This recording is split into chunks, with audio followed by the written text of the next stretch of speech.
Welcome to the Explainer. Let's be real for a second. If you've ever felt that little pang of guilt about putting a screen in front of a young learner, or if you constantly feel like you're battling between passive screen time and active learning, you are going to love this. The insights we're unpacking today are an absolute game changer. We're exploring this brilliant concept from our source material, transforming beloved children's books into engaging, multidisciplinary educational tools. We're not just passively reading books to kids on a screen anymore. We're actively turning them into dynamic learning experiences that actually stick. So, here's our roadmap for today. We'll start with Storytime meets educational screen. Then we'll dive into the blueprint of a caterpillar. After that, cross-curricular storytelling. And finally, expanding to other classics. All right, jumping right into section 1, Storytime meets educational screen. Let's set some parameters. Okay, so first things first, who are we actually making these for, and what makes them tick? Our sweet spot, the target age here, is specifically 5 to 9 years old. But to reach them effectively, the length has to be tightly controlled. We're talking 3 to 5 minutes tops. And what I found really fascinating in the source is the psychology behind this tight window. Keeping the content under 5 minutes with vibrant, colorful storytelling ensures we capture those highly active attention spans without losing them to distraction. It's this really delicate balance, using simple English and creating a core blend of pure, joyful storytelling mixed with hard educational facts. Think of a literary video concept as literally a Trojan horse. You invite young learners in with this comfortable, beloved story, and this is where it gets incredibly clever. Because they're watching a familiar character, their defenses are completely down. They aren't bracing themselves for a boring lecture. Once they're fully engaged in the warmth of the narrative, boom, you deliver the science, the math, and the emotional intelligence right into the flow of the story. It turns an everyday tale into a high-powered educational engine. Moving on to section 2, Blueprint of a Caterpillar.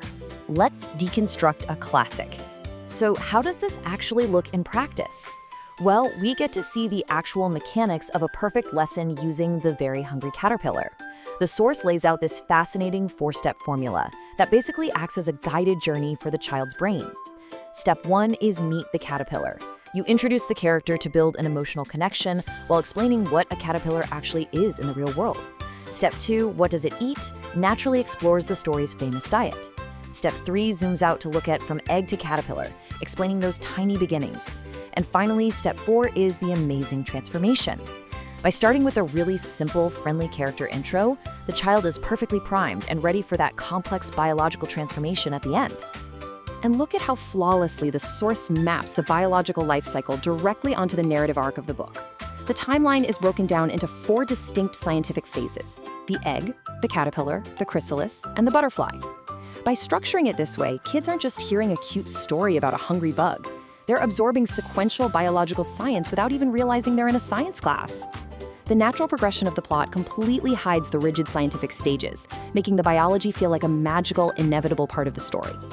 Which brings us to section 3, cross-curricular storytelling, or as I like to call it, hiding the vegetables.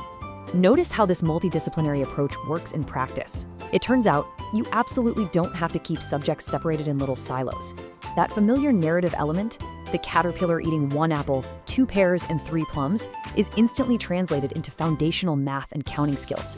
You take the exact text from the story and pivot seamlessly into a counting exercise. The child counts along with the character, actively practicing math while still being completely wrapped up in the plot. It's an incredibly efficient way to teach. But wait, it doesn't stop at math. The framework sneaks in a nutritional science lesson too. By asking, why do caterpillars eat so much? The concept provides a direct scientific answer. They need energy and nutrients to grow.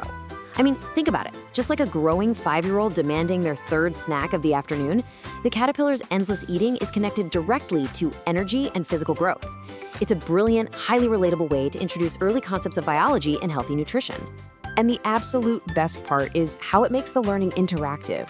To transform this from passive viewing into active recall, the blueprint introduces a fun quiz right in the middle of the flow. It asks, what comes after the caterpillar?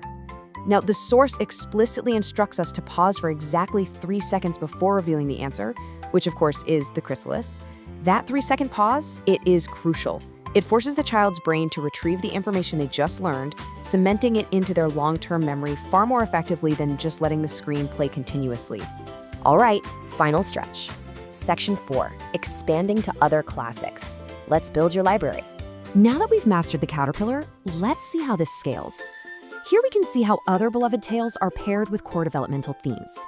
The Little Prince becomes this perfect vehicle for teaching friendship, kindness, and imagination. Charlotte's Web maps directly to empathy in animals, while The Giving Tree teaches taking care of nature.